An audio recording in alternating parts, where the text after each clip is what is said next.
Clémentine Autain, bonsoir. Bonsoir. Donc vous êtes députée de la France Insoumise de Seine-Saint-Denis et vous avez un engagement féministe très fort et de très longue date. Vous avez d'ailleurs écrit en 2012 en lançant le manifeste des 313 femmes qui déclarent avoir été violées, en référence aux 343 femmes qui en 71 déclaraient dans l'Obs avoir avorté. Donc hier, un collectif de 100 femmes ont signé une tribune dans Le Monde qui s'intitule « Des femmes libèrent une autre parole », donc suite au mouvement et à la libération de la parole induite par l'affaire Weinstein et Balance ton porc. Et donc un texte dans lequel elles défendent la liberté d'importuner des hommes. Et ce texte passe honnêtement depuis la sortie de ce texte, eh bien on assiste à un tollé de réactions et donc il y a la guerre des femmes contre des femmes. Vous avez publié un texte suite à ça pour non, pas du tout suite à ça. C'est ça qui est assez amusant, c'est que avant de la trêve des confiseurs, comme on dit, dans Regard, on a une rubrique qui s'appelle le mot. Et pour ce trimestre-là, nous avions décidé de choisir le mot puritain, précisément en rapport avec la polémique autour de Balance ton porc et des propos qu'on avait déjà commencé à entendre. Mais quand vous avez vu ce texte-là hier, vous l'avez tout de suite sorti.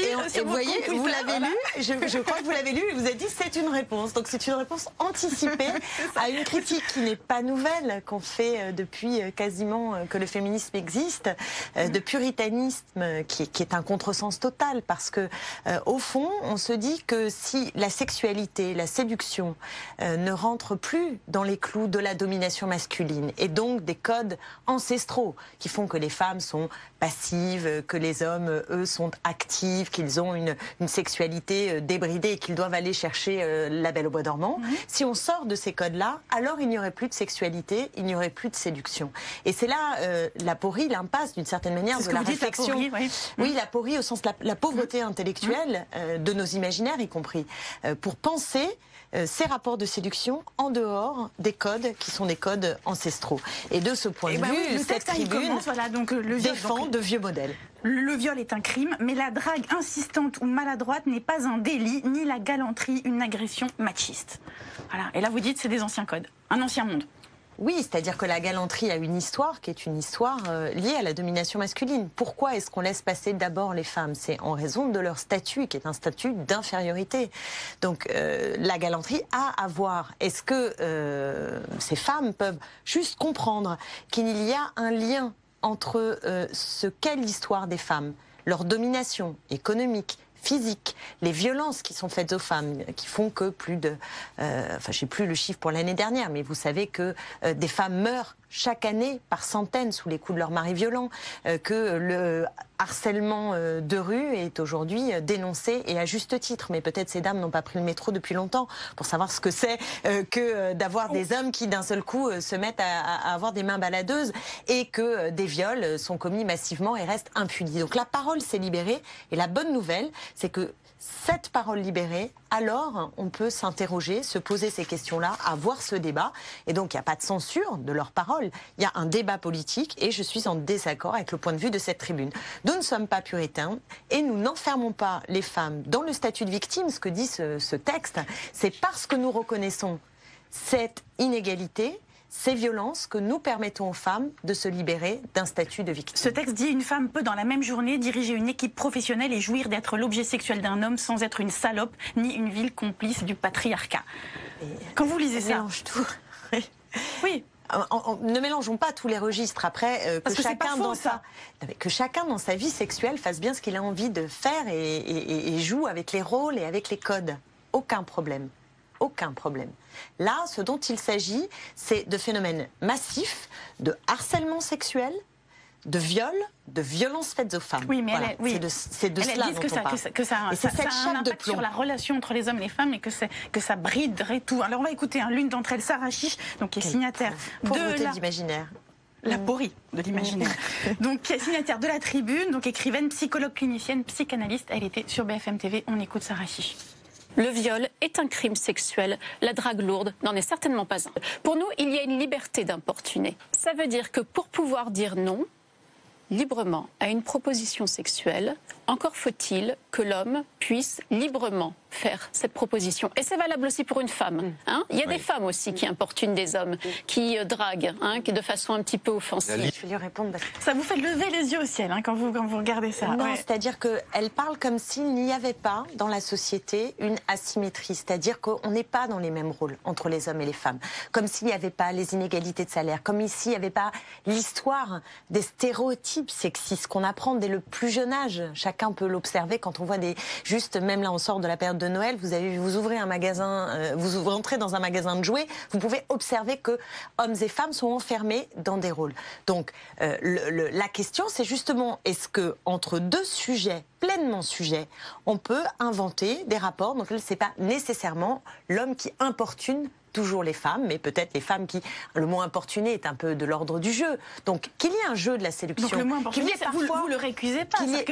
Mais importuné, je ne sais pas très bien ce que ça veut dire en fait. Qu'est-ce que ça veut dire ? C'est cette ambiguïté-là qui se joue. Qu'est-ce que ça veut dire ? Que effectivement on se cherche. De toute façon, dans la séduction, il s'agit bien d'attirer l'autre à soi. On se cherche, mais simplement ce que nous demandons, c'est que les hommes considèrent les femmes non pas comme des objets, mais comme des sujets, et que quand un nom est affirmé, il n'y ait pas d'insistance pour que le pouvoir masculin... Mais on a le droit de continuer à jouer. C'est-à-dire qu'en fait, ce que disent c'est le début du jeu. Oui, mais moi je dis l'inverse. Ce que disent ces femmes, c'est qu'en fait, c'est que ça compromet tout jeu. C'est l'inverse. C'est ce dont elles s'inquiètent, clairement. Moi je pense que c'est à partir du moment où on en aura fini avec ces formes de violence, alors le véritable jeu, dans lequel on sera des sujets à égalité dans la séduction et la sexualité, permettront tout un tas de jeux de rôle dans lesquels je pense qu'il y aura une véritable liberté. Alors sans transition, on va parler d'un autre jeu de rôle, la politique, n'est-ce pas, la France insoumise, et comment la France insoumise et Jean-Luc Mélenchon abordent la rentrée. Ne levez pas les yeux au ciel. Non, je sais pas du tout. Je ne sais pas si vous avez vu le dernier sondage, l'IFOP pour Paris Match.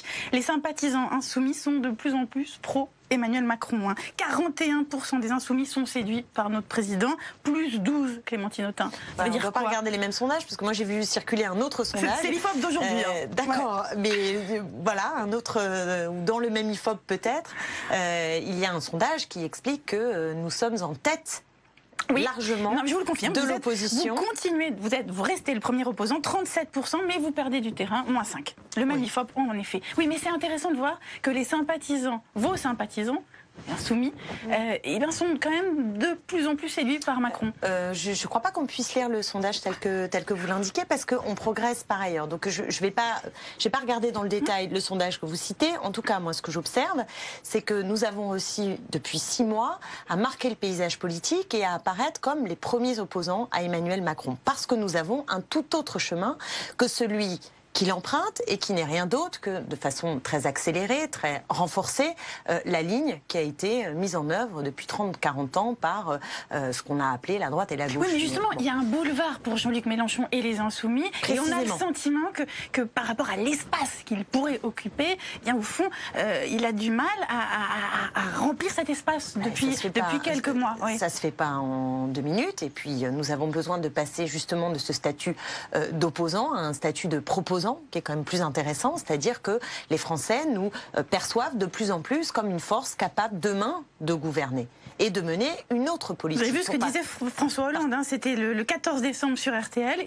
Il disait donc, à propos de Jean-Luc Mélenchon, que c'est une bénédiction pour le président. Avec un opposant comme celui-là, les gouvernements ont de beaux jours devant eux. Il ne fait aucune proposition, il n'offre aucune alternative. Jean-Luc Mélenchon ne représente pas une gauche de gouvernement. Oui. Non, mais ça, c'est totalement faux.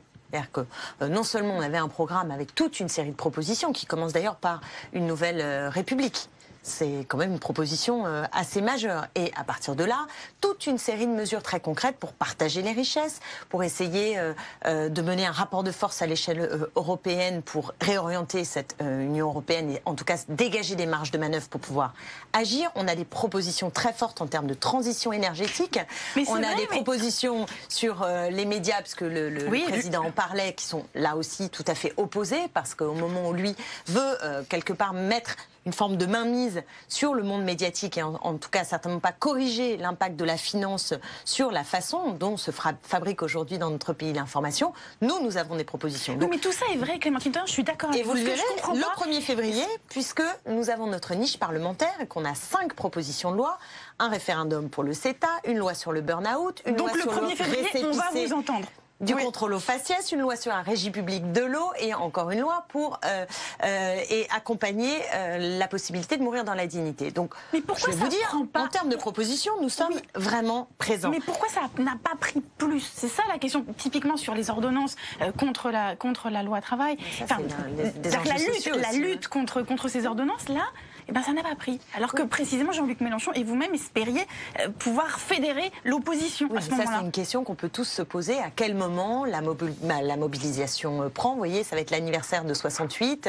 Est-ce qu'en janvier 68, on imaginait qu'il y aurait 10 millions de personnes dans une immense grève générale, la plus grande de l'histoire de France en mai?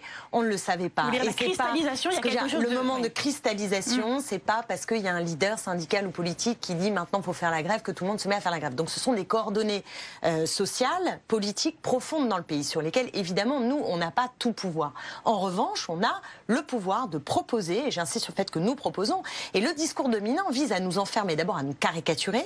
Alors effectivement, il faut que nous aussi on fasse attention à ne pas prêter le flanc pour ne Vous avez le sentiment échapper que vous êtes en train de... Non, c'est pas ce que je suis en train de vous dire. Je suis en train de vous dire que c'est à nous évidemment aussi de faire très attention. Mais je vois la caricature. Oui, mais je vois que à la moindre entorse, on vous laissera rien passer. Voilà, mais il y en a d'autres à qui on laisse beaucoup passer. Donc nous, on est sur le grill et on voit bien que nous avons face à nous un pouvoir en place qui n'est pas que la Macronie, qui est un pouvoir plus globalement, qui en effet ne veut pas nous voir arriver aux manettes. Donc ça nous rend la tâche évidemment difficile. Donc c'est à nous de proposer, à nous de convaincre.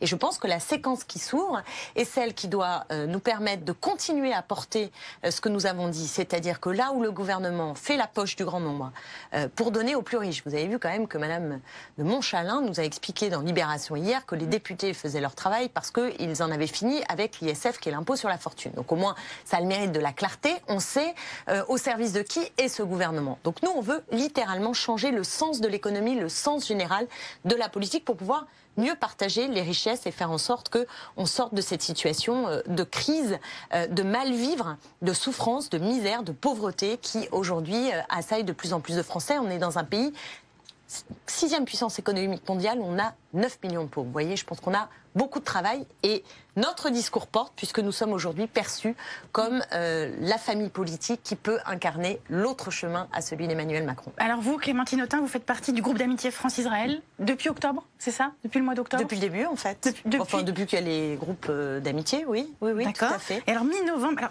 vous n'êtes pas totalement perçu et considéré par Israël comme une amie, voilà. Ils vous ont refusé en mi-novembre. Vous avez fait partie d'une délégation d'élus français et européens qui désirent de rencontrer en Israël, donc dans les prisons israéliennes, Marwan Barghouti, donc un haut cadre du Fatah qui est emprisonné depuis plus de 15 ans par Israël.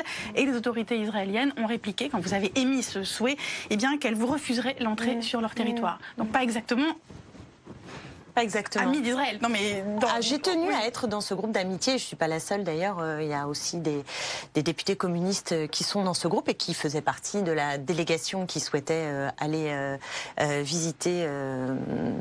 En fait, il n'y avait pas simplement Marwan Barghouti. On avait tout un programme. Oui, mais pour Israël, symboliquement, Marwan Barghouti, c'est aller rendre visite à un terroriste. C'est ce que ça charrie.